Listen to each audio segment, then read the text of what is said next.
사사기는 21장으로 이루어져 있습니다. 전에 말씀드렸을 때 17장에서 마지막 21장까지는 부록과 같은 부분인데 17장에서 21장에서 17, 18장은 당시 종교적인 타락을 언급하고 있다라면 오늘 본문 19장부터 마지막 21장은 도덕적인 타락을 말씀하고 있다. 말씀을 드린 바가 있습니다. 물론 종교적인 타락과 도덕적인 타락은 동전의 양면과 같기 때문에 이것을 무 자르듯이 잘라서 말씀을 할 수는 없습니다. 어쨌든 도덕적인 타락을 교훈하고 있는 사사기 19장에서 21장에서 오늘 그 첫 19장 말씀을 드리게 될 텐데, 이 19장은 사사기에서의 마지막 사건입니다.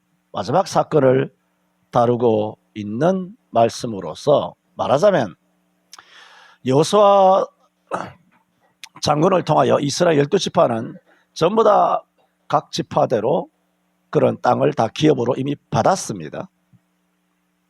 말하자면 제일 남쪽에 유다가 있다라면 유다 바로 위에 베냐민이 땅을 받았습니다. 마치 간처럼 이점에 붙어 있던 거죠. 베냐민이 있고, 베냐민 위에 에브라임이라고 하는 지파가 땅을 기업으로 받았습니다. 유다, 베냐민, 에브라임. 거꾸로 말하면 에브라임, 베냐민, 유다입니다. 유다 베들레헴. 말하자면 오늘 19장 1절에 이렇게 말하고 있죠. 이런 에브라임 산지 구석에 거하는 어떤 레위 사람이 베들레헴에서 첩을 취하였다라고 했습니다. 그 베들레헴이 어디냐? 유다입니다. 그 에브라임 어느 산지 꼴짝에 있었던 어떤 교역자가 베냐민 지파 땅을 더 지나서 내려와서 유다까지 와서 베들레헴에서 한 여자를 취하여 첩을 삼았다는 겁니다. 그런데 이 첩이 행음을 한 것입니다. 행음을 해서 자기 친정으로 도망을 갔다는 겁니다. 그러므로 에브라임 산골짜기에 있는 레위인이 자기 첩에게 좀 다정한 말로 해서 이 첩을 다시 데리고 오기를 원해서 첩이 도망간 친정, 말하자면 유다 베들레헴 그 친정, 자기에게는 처가죠. 처가까지 가서 이 첩을 다시 설득해서 자기가 살고 있는 에브라임으로 데리고 오기를 원하는 이런 과정에서 엄청난 사건이 벌어지게 됩니다. 이런 가운데 사사기 오늘 19장 이 마지막 스토리를 통하여 보여주고 있는 것은 중간에가 뭐라 그랬습니까? 베냐민 지파지 않습니까? 그래서 레위인이 처가인 유다 베들레헴에 가서 첩을 잘 설득해서 3일 밤, 나흘 밤, 그 다음에 닷새를 지나서 데리고 장인의 융숭한 대접을 뒤로 하고 이제 자기가 거하는 집으로 에브라임으로 올라가는 길입니다. 에브라임으로 올라가려면 베냐민을 필연 통과해야 됩니다. 그런데 베냐민을 필연 통과하는데 이 베들레헴에서 에브라임 가는 사이에 베냐민에는 뭐가 있냐면은 예루살렘이라고 하는 도시가 있습니다. 그래서 베들레헴에서 예루살렘을 거쳐서 에브라임으로 올라갑니다. 이 베들레헴에서 예루살렘까지는 도보로 1시간 반 정도의 거리입니다. 그런데 오늘 보면 장인이 3일 동안 융숭한 대접을 받은 사위가 떠나려고 하니까 하루 더 먹고 마시라. 그래야 하여 이 음식으로 너희 힘을 돋우어 그렇게 떠날 수 있도록 해라 하며 굉장히 환대를 하고 있습니다. 근데 하루 지나니까 또 닷새째 또 붙들고 사위를 거의 안 놓아주려고 하는 딸 보내기가 그렇게 섭섭해서 그런지 사위랑 이렇게 죽이 잘 맞아서 있는 것이 재밌어서 그런지 그렇게 또 하루를 보내다 보니까 어떻게 됐나요? 해가 저물매. 오늘 성경은 그렇게 말하고 있습니다. 그래서 8절에 보면 다섯째 아침에도 일찍 일어나 떠나고자 했지만은 장인이 붙들면서 음식을 먹고 기력을 돕고 해가 기울도록 먹고 마시라 하여 9절에 보면 어떻게 되느냐? 하반절에 이제 해가 저물어 가니 청컨대 이 밤도 유숙하라 보라 뭐라고? 해가 기울었느니라. 그렇게 말해요. 해가 기울었다. 이제는 매우 뉘엿뉘엿하게 됐다. 어둠이 땅거미가 이렇게 으스름하게 깔리기 시작했다. 그런 얘기입니다. 그때 밤이 이르게 되었을 때 이 사위는 더 이상 여기 머물 수 없다라는 어떤 결심 때문에 자리를 박차고 이제 일어납니다. 일어나서 이제 고향 땅으로 가려면 예루살렘을 거쳐야 되는데 예루살렘까지가 얼마나 걸린다고요? 도보로 1시간 반 거리입니다. 1시간 반 정도 가니 어떻게 되나요? 이제는 깜깜해진 겁니다. 그래서 성경에 어떻게 말하고 있습니까? 11절에 그들이 여부스에 가까웠을 때에 여부스가 뭐냐? 예루살렘입니다. 여부스가 예루살렘이에요. 여부스에 가까웠을 때 뭐라고? 해가 지리하는지라 라고 했습니다. 그런데 해가 지리했지만은 14절에 보면 어떻게 되나요? 모두 앞으로 행하더니 베냐민에 속한 기브아에 가까이 이르러는 해가 진지라. 이것은 이제 점점 시간의 경과를 나타내는 설명입니다. 해가 완전히 졌어요. 그래서 해가 이제 진지라라고 됐을 때 이제는 이제 종이 가면서 이렇게 말합니다. 그러면 1시간 반 거리니까 해가 거의 졌는데 우리가 여부스 곧 예루살렘에 가서 하루를 유숙하는 것이 어떻겠습니까? 하니 이 레위인이 아니다. 이 예루살렘은 이방인들이 거하는 곳이기 때문에 아직도 못 쫓아낸 거죠. 이스라엘 백성들이. 이방인들이 거하는 것이므로 부정함으로 거기에 머물 수가 없다 하여 조금 더 길을 나아가서 우리가 기브아나 라마 중 하나 가자. 거기는 베냐민 지파가 거하는 거거든. 이방인이 아니고. 베냐민 땅 안에 예루살렘을 베냐민이 아직도 못 쫓아내서 그 여보스 거민이 거한다고 해서 예루살렘을 여보스라고도 하고 여보스가 예루살렘인 거예요. 그러나 베들레헴 땅이라든가 라마 땅은 베들레헴이 아니라 기브아라든가 라마 땅은 베냐민 사람들이 사는 땅이기 때문에 기브아나 라마 중 한 동네에 들어가서 이 밤을 지내자 하여 그 중에 하나 선택한 것이 이제 기브아입니다. 그래서 모두 앞으로 행하더니 14절에 베냐민에 속한 기브아에 가까이 이르러는 해가 완전히 졌죠. 완전히 졌기 때문에 기브아의 그 동네에서 유숙하려고 그리로 돌이켜 들어가 그 성읍에 들어갔다라는 말씀입니다. 오늘 이 말씀을 통하여 이 레위인이 여정을 행하여 베들레헴에서 예루살렘을 지나서 기브아로 가느냐 라마로 가느냐 선택하다가 결국은 베냐민 지파들이 살고 있는 베냐민인들이 살고 있는 기브아에 가서 머물게 되었다. 그런데 거기서 기브아 사람들의 잔혹한 행위를 그가 참극을 당하게 됩니다.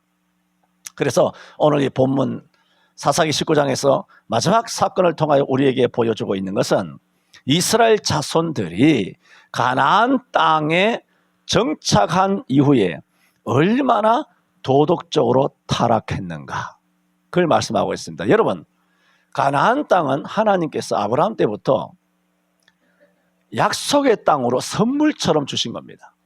자기네 땅이 아니죠.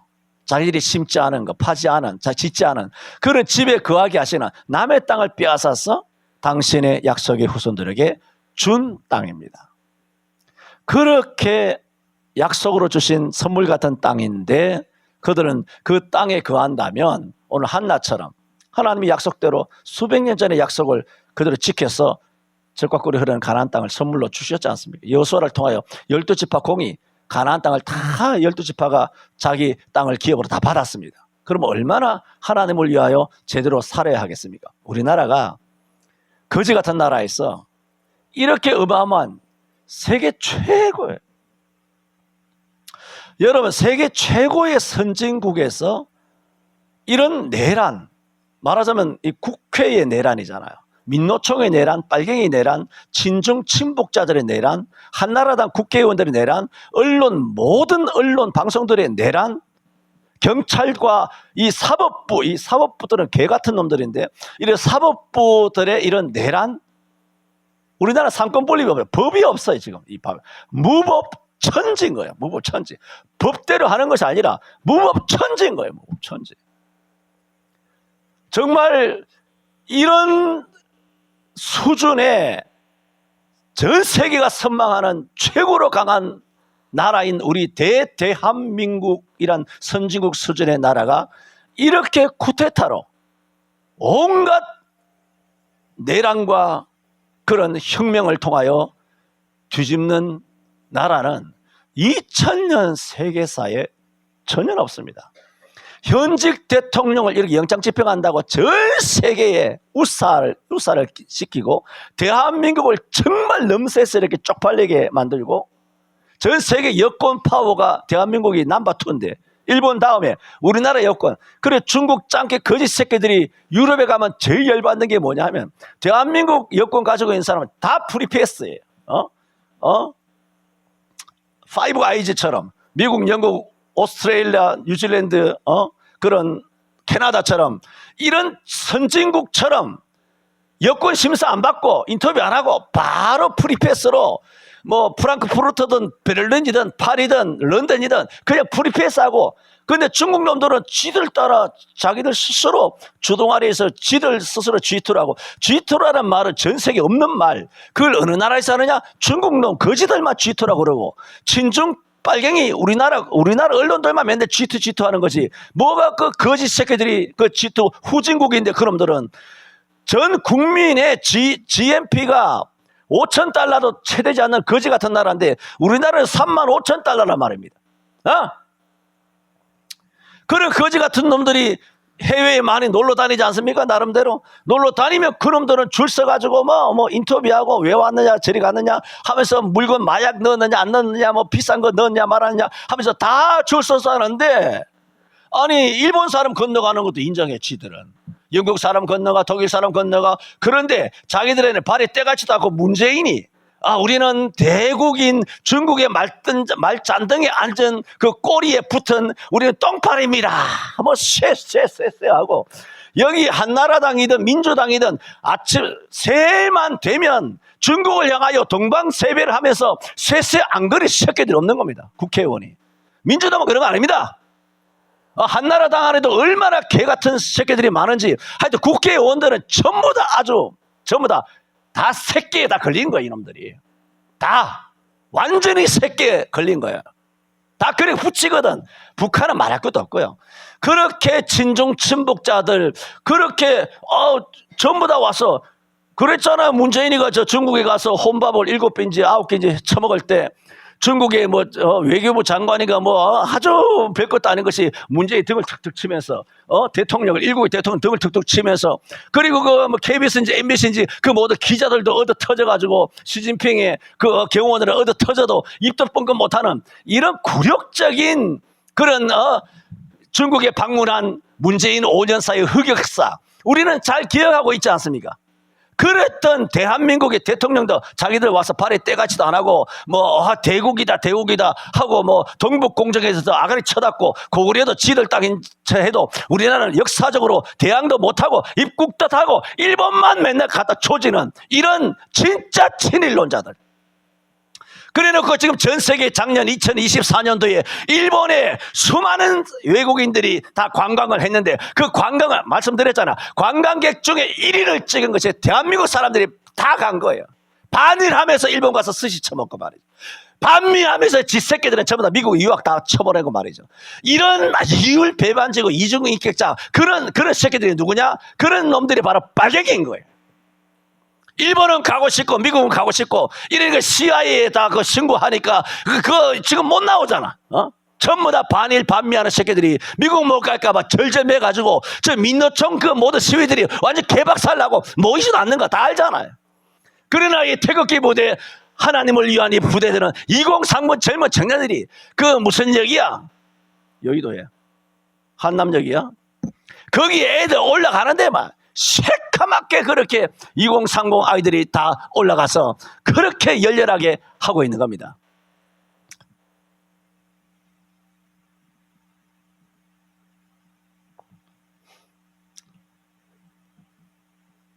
그래서 지금 그런 상황에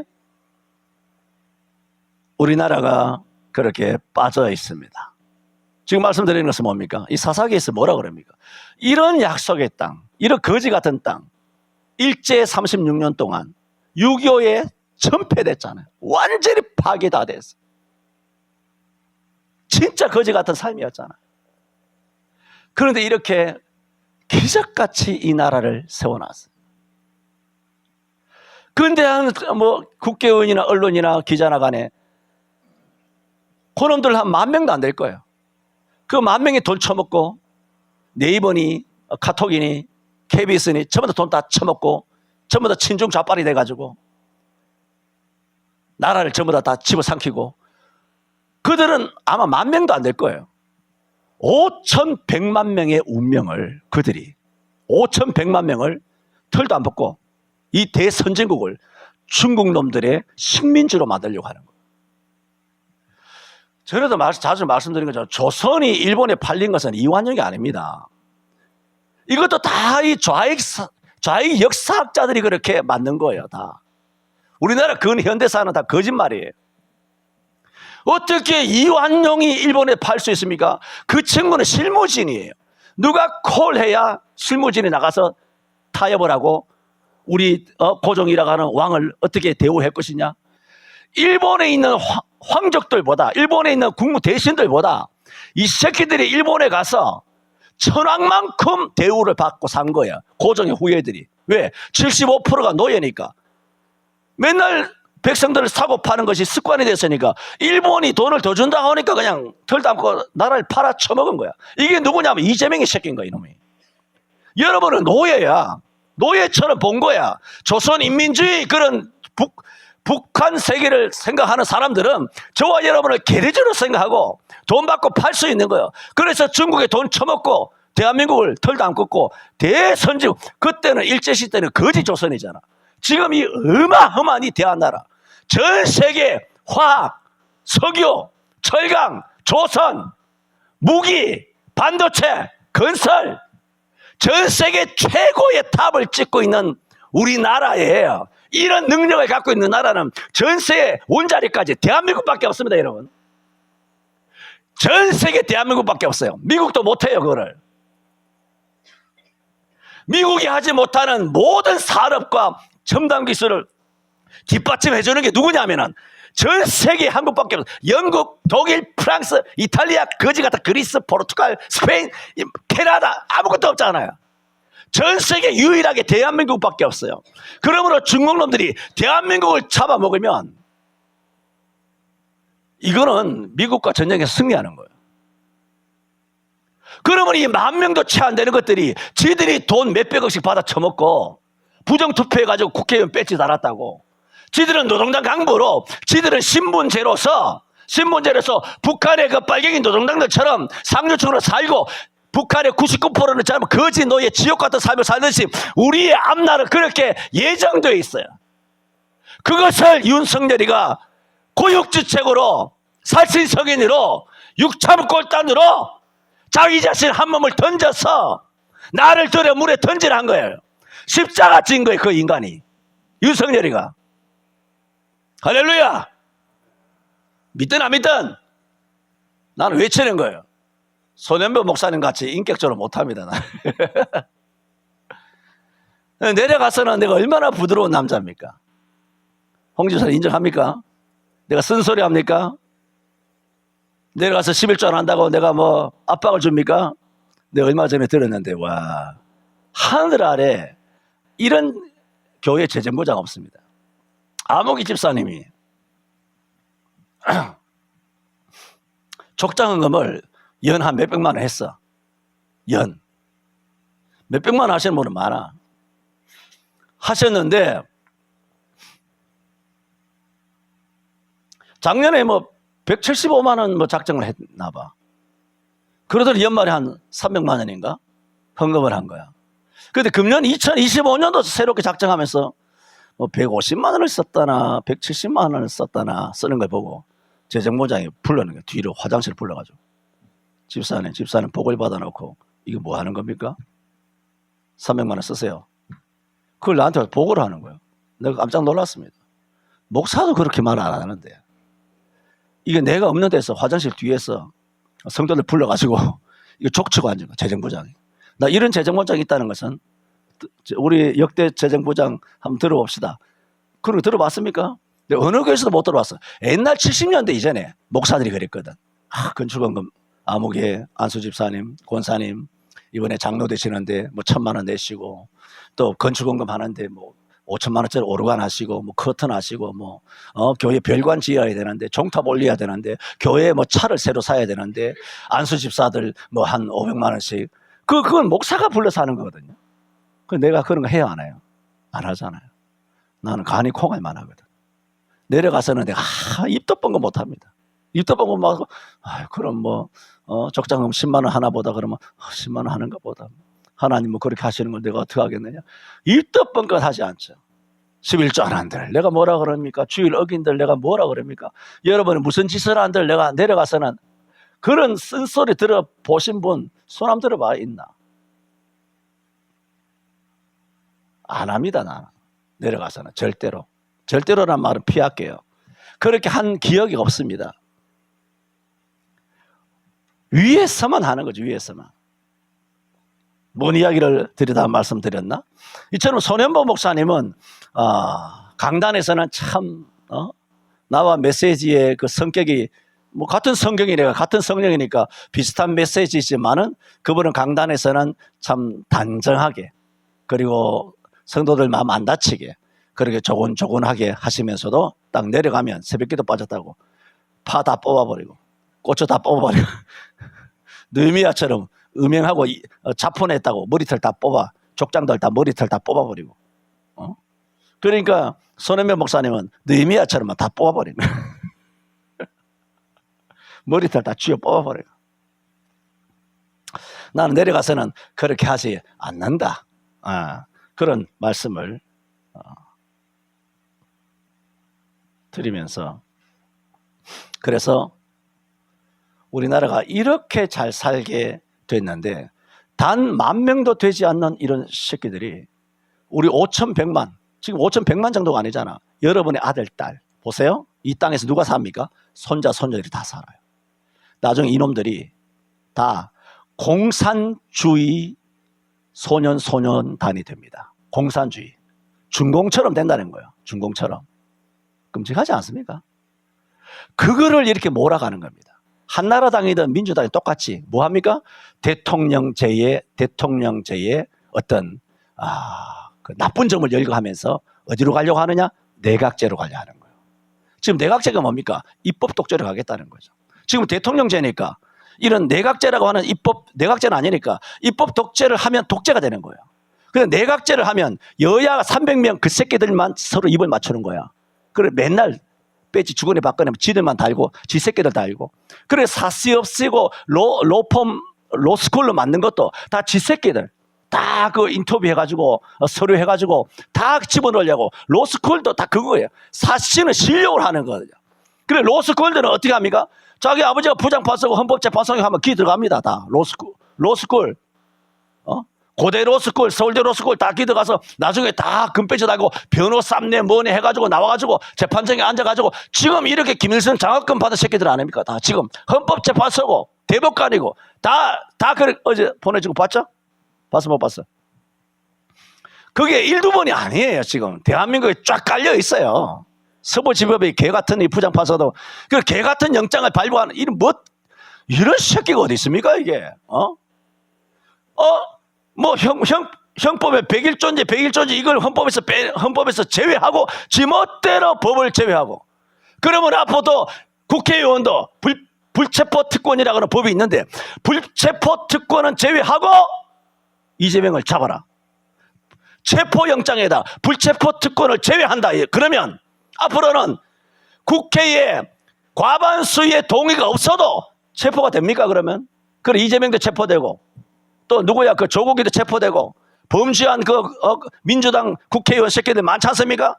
국회를 열 필요가 없잖아. 판사가 영장에다 불체포 특권 없음 딱 괄로 닫고 열고 조건을 딱 제시하고 체포해라. 영장 나왔다. 불체포 특권 필요 없다. 왜? 판사가 그렇게 제안을 했다. 판사가 법을 그렇게 지정해서 영장을 발부했다. 법원의 명령이다. 그게 법원의 명령이 됩니까? 개 같은 판사가 됩니까? 그걸 따르는 공수처나 경찰 새끼들 나중에 반란으로 다 죽습니다. 이런 개 같은 나라가 어딨냐 말입니다. 이런 대선진국에서 어떻게 민주주의의 근간이 되는 법치주의라고 하는 것이 완전히 무너지고, 완전히 사상이 공산주의예요. 공산주의. 법원도 공산주의. 그런데 화가 나는 것은 북한에 의한 공산주의면 난 낫겠어. 무슨 얘기인지 아세요? 그런데 이 짱깨 개새끼들, 중공놈의 새끼들, 남의 나라 6.25 때 우리나라 박살낸 그런 민족의 최고의 원수, 우리나라 일본은 36년의 원수라면 저 중공이라는 것은 1000년의 원수예요. 1000년의 원수. 청나라 당나라 때부터, 당명청 때부터 그런 우리나라 대원수가 저 중공인데, 중공에 돈 먹어서 사법부가 중공이 다 넘어가고 국회도 다 넘어가고 고위 관료고 뭐 언론이고 기자고 노동조가 민노총이가 다 넘어가서 그 10,000명이 돈 처먹은 것 때문에 우리의 아들과 손자 손녀가 나중에 공산주의 치하에서 사는 거예요. 교회도 없고. 이 보통 일입니까? 양 집사님, 보통 일입니까? 끔찍합니다. 이 성경요, 아예 성경 66권 다 외웠어요. 성경 없습니다. 이제 중공이 알죠. 지금도 국내에 자기네 땅에서 선교하는 사람을 신고하면, 선교사를 신고하면, 예수 믿는다고 신고하면 그 현상감을 건나라예요.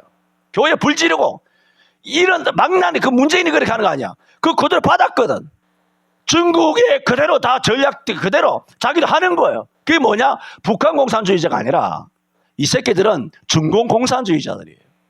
차라리 김정은이를 따르는 북한 공산주의라면 같은 민족이잖아. 안 그래? 이 반어를 이야기하는 겁니다. 반어법으로. 역설적으로 말하는 거예요. 어떻게 저는 중공놈의 새끼들에게 돈 받아가지고 같은 민족을 팔아먹냐는 거예요. 같은 민족을. 하나님께서 성부 성자 성령으로 저주하여 주께서 책망하여 주실 줄로 믿습니다. 지금 이렇게 잘 살게 한 나라가 어떻게 이렇게 영적으로 도덕적으로 타락했냐는 거예요. 지난 문재인 때는 영적인 전쟁을 우리가 경험했잖아요. 지금도 물론 영적이에요. 모든 것이 다 영적인데 교회에 엄청난 탄압이 있었잖아. 이제는 뭡니까? 나라 전체를 말아먹으려. 체제 전쟁이에요. 사상 전쟁이에요. 영적인 전쟁이에요. 소리 없는 제3차 세계대전이 전 세계 중에 대한민국에 집중되어 있는 겁니다. 그 배후에는 트럼프가 있고 그 배후에는 시진핑이 있습니다. 다시 한번 제2의 인천 상륙작전이 곧 이루어질 줄로 믿습니다. 우리나라를 구원하여 주실 줄로 믿습니다. 보수 기독 그리스도인들이 이 땅에 피눈물을 흘리면서 기도하고 있습니다. 외치고 있습니다. 목사님들이. 대한민국을 하나님 구원하여 주옵소서. 그런데 베냐민은 그러지 않았다는 겁니다. 자기들이 하나님으로부터 받은 땅이잖아. 자기들 땅이야. 가나안 사람들 다 내쫓고 그렇게 적과 꿀이 흐르는 땅을 줬는데 그 땅이 얼마나 처참합니까? 그래서 기브아에 들어가서 이 레위인이 하룻밤 유숙합니다. 유숙하니 그 언제 그 소문이 났던지, 말하자면 창세기에서 하나님께서 소돔과 고모라가 얼마나 죄악이 범람한지 하나님의 사자가 내려왔다가 소돔과 고모라에 들렀잖아요. 그래, 그 소문을 어떻게 알고? 소돔과 고모라 사람들이 롯의 집에 와서 문을 두들기면서 발로 차면서 너희 집에 들어간 사람을 끌어내라. 우리가 그와 상관. 이 상관이 뭐냐 하면 남색이에요. 게이. 남자와 남자끼리 그 게이를 하겠다. 소돔과 고모라의 특징이 남색이거든요. 로마서 1장에 있는 것처럼. 이런 엄청난 범죄를 그렇게 만들려고 했던 그 소돔과 고모라의 범죄를 지금 뭐 하고 있다? 베냐민이 사람이 사는 거예요. 그래서 15절에 보세요. 15절인가? 14절이죠. 16절에 보세요. 이미 저물매 한 노인이 밭에서 일하다가 돌아오니 그 사람은 본래 에브라임 산지 사람이요 기브아에 우거하는 자요. 기브아가 뭐라고? 그거 사람들은 무슨 사람? 베냐민 사람이더라 그랬잖아요.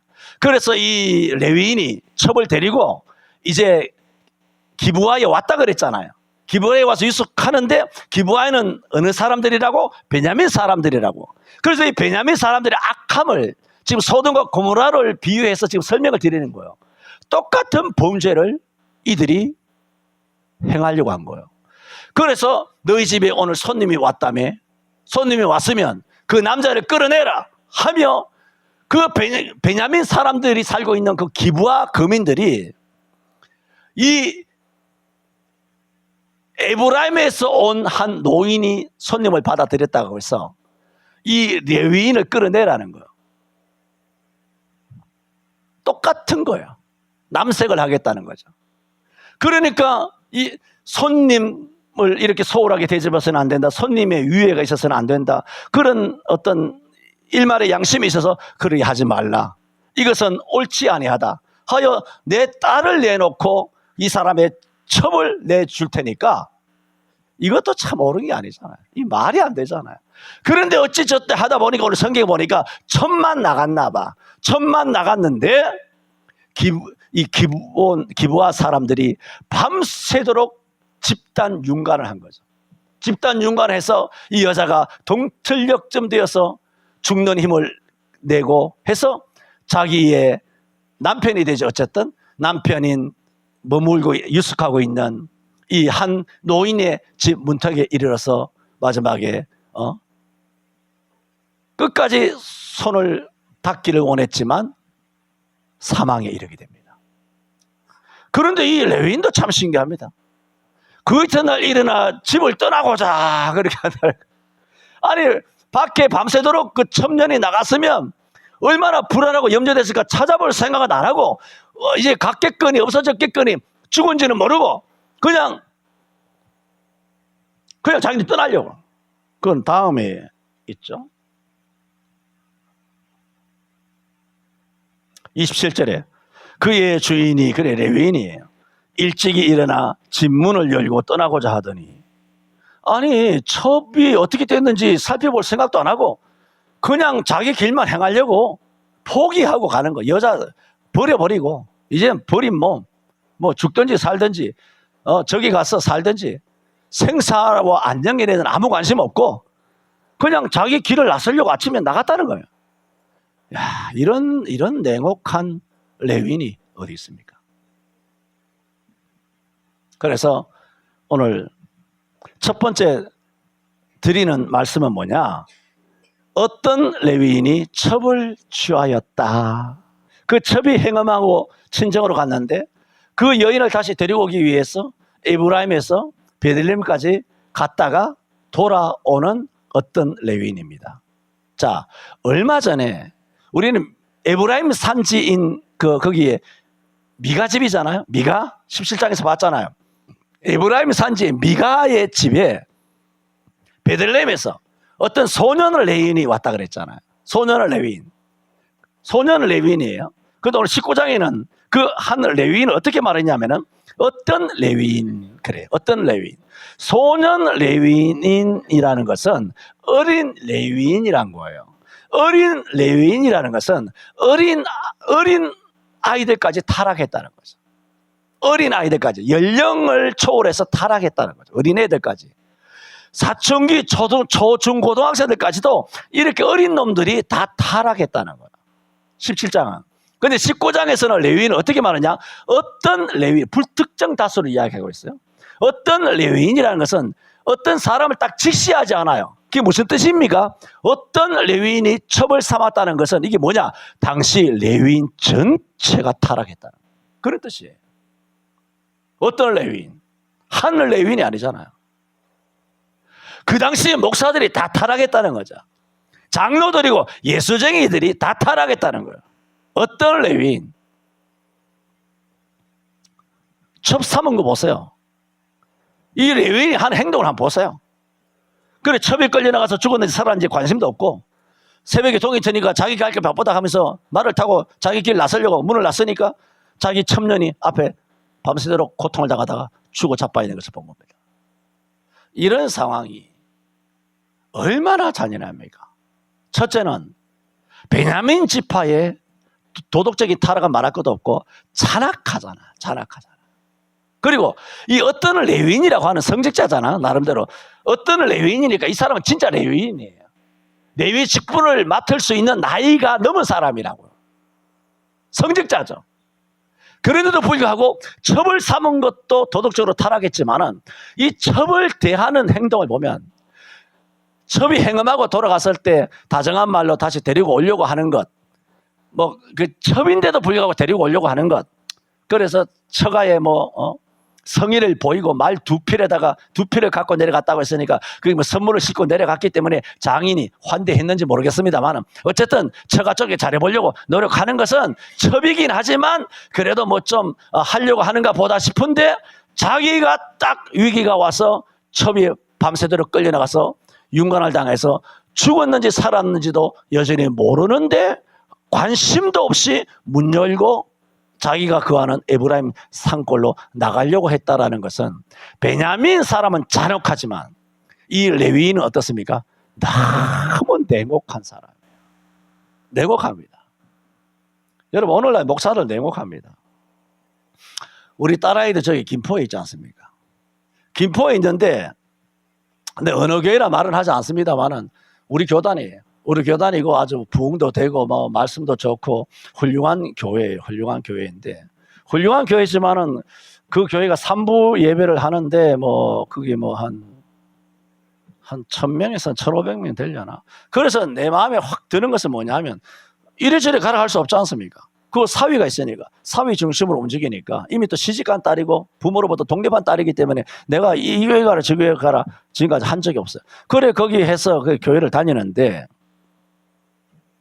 그 뒤에 기네스북에 나오는 그 카페 한 번도 안 가봤습니까? 이 김포 촌놈이네. 김포에 전 세계에서 가장 큰 기네스북에 나오는 카페 있지 않습니까? 뭐 전혀 뭐 납득이 안 돼. 좀 이정 집사님 좀 모시고 그런 데도 좀 가보고 애들도 데리고 참. 그 뒤에 교회 잘 생겼어요. 땅도 넓고 뭐 건물도 크고 교인들도 많고 하는데 제가 항상 말하다시피 뭐냐면 딱 내가 아는 것은 몇천 명만 1000명, 1500명 되면 내가 가장 먼저 우려하는 게 뭐냐면 어떤 경우에라도 그 담임 목사님이 우리 아이의 이름을 불러가며 기도하는 것은 불가능하다. 불가능합니다. 그냥 뭐 새신자 등록했을 때는 뭐 강단에서 오늘 뭐 어떤 성도 왔습니다. 환영합시다. 또 위에서 기도해주고 그러면 딱 그게 끝이에요. 뭐 교구라든가 교구 목사들 있고 뭐 그런 사람들이 하겠지만 담임 목사예요. 교구 목사는 담임이 아니라고요. 담임 목사가 부모잖아. 부모가 그 자녀를 위해 기도할 수 있느냐? 나는 그게 제일 먼저 마음에 신경이 쓰였어요. 그럼에도 불구하고 선배님은 괜찮아요. 왜 괜찮으냐 하면 내가 목사니까. 내가 맨날 기도하고 있잖아. 그래 그 담임이 기도하든 안 하든 간에 그걸 못하겠지만 내가 목사이기 때문에 아들 딸을 위하여 내가 기도하면 되는 것이니까 문제가 안 돼요. 문제가 안 되지만 그 교회는 하루에 4명씩 매주마다 4명, 5명, 6명 제 발로 걸어 들어와요. 제 발로. 그래서 저는 그 교회가 한 10년 안짝 되면 김포가 지금 40만에서 금년 50만 됐거든요. 50만 되고 100만 되고 하면 그 교회는 위치가 너무 좋고 그 거대한 기네스북이 나오는 최고의 카페 바로 뒤에 같이 서로 주차장을 서로 공유하면서 나누는 그런 공간이기 때문에 카페 갔다가 그 교회 가고 카페 갔다가 그 교회 가고 자기 발로 막 들어가는 사람들이 많아요. 그랬을 때 내가 봤을 때 10년에서 15년 가면 그 교회는 김포에서 유일하게 7, 8천에서 10,000명까지도 갈 수 있겠다. 내가 어제 집사람한테 그랬어요. 10,000명 정도 교회가 부흥이 되겠다. 그럴 정도로 아주 위치가 좋고 목사님도 좀 깔끔하고 참 참신하고 신실해 보이고 뭐 그 외에는 내가 모르죠. 우리 교단이고 또 하니까 그래 참 감사한데 말씀드리는 것은 아무리 그러더라도 내 아이를 위하여 이름 석자 불러가면서 기도는 불가능하다. 지금 뭘 말씀하고 있습니까? 그런 면에서는 그거는 불가능해서 불가능한 것이지만은 어쨌든 그런 상황상 우리의 이름을 불러가면서 기도해 줄 수 있는 목사는 아니라는 거예요. 그냥 한 건물 안에서 주일 지키고 그냥 예배하고 왔다 갔다 왔다리 갔다리 그렇게 하는 것이지 전혀 인격적인 교제라든가 만남은 거의 불가능하죠. 지금 그런 상황은 그런 상황과는 다르지만 오늘날 교회가 거의 이런 시스템으로 가고 있기 때문에 교회의 담임 목사들은 실제로 여러분에게 대부분 서울 시내에 있는 큰 교회들은 대부분 어떠냐면 여러분에 대한 개개인에 대하여 냉정합니다. 그걸 아셔야 됩니다. 냉혹합니다. 왜? 어떻게 할 수가 없어요. 500명 교회면 1년에 500명 들어왔다가 1년에 500명 나가거든. 1000명 교회는 1년에 1000명 들어왔다 1000명 나갑니다. 그 담임 목사가 무슨 수로 이름을 다 외우고 그 사람의 개인 사정을 다 알고 그 자식들의 기도 제목을 다 알며 어떻게 기도해 줄 수 있습니까?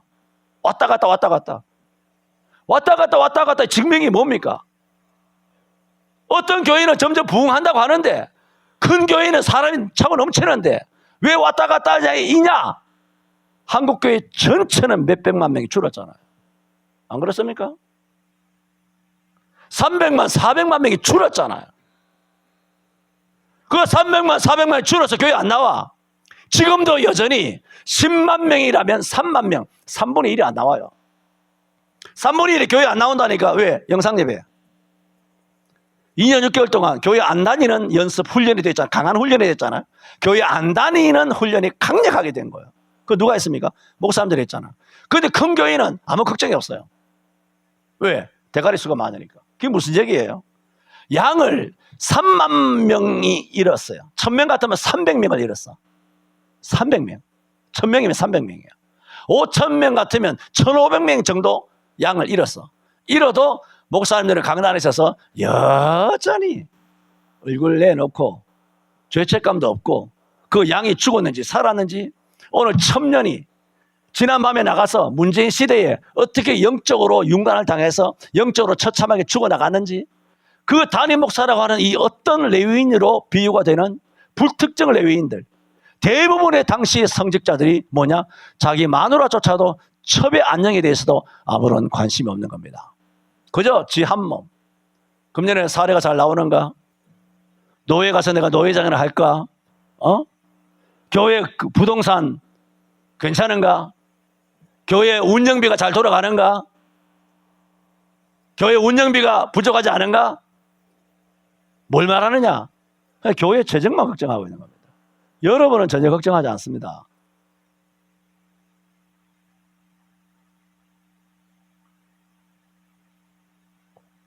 옛날에는 거대 교회가 없었잖아요.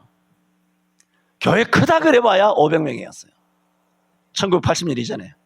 여의도 순복음 빼고. 크다 500명 같으면 굉장히 큰 교회예요. 그 정도 같으면 담임 목사가 해결됩니다. 500명 같으면. 응? 나도 거기 전도사로 있어 봤기 때문에 전도사인 내가 중고등학생 주일학교는 안 되지만 중고등학생까지 대학생까지 내 이름을 다 알고 뭐 장로 권사들 내 안수집사까지 내 전도사인데도 다 알아요.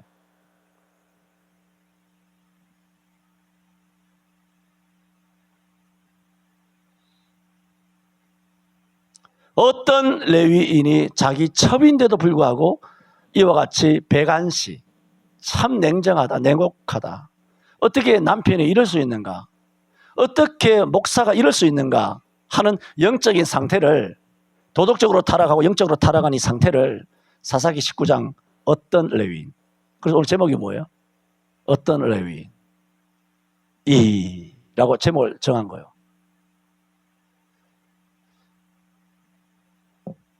기도합니다. 주님, 우리는 어떤 목사, 어떤 장로, 어떤 권사, 어떤 집사, 어떤 청년, 어떤 그리스도인이 되게 마시고 한 생명 한 생명 하나님과 1대1의 관계로 기도로 우리 자신을 드리며 성도들의 이름을 불러가며 서로 위하여 기도하며 서로 돌아보며 모이기를 피하는 어떤 사람들의 습관과 같이 하지 말고 오직 권하여 그날이 올수록 더욱 모이기를 힘쓰는 서로 돌아보는 저희들 되게 하여 주옵소서. 예수님 이름으로 기도하옵나이다. 아멘.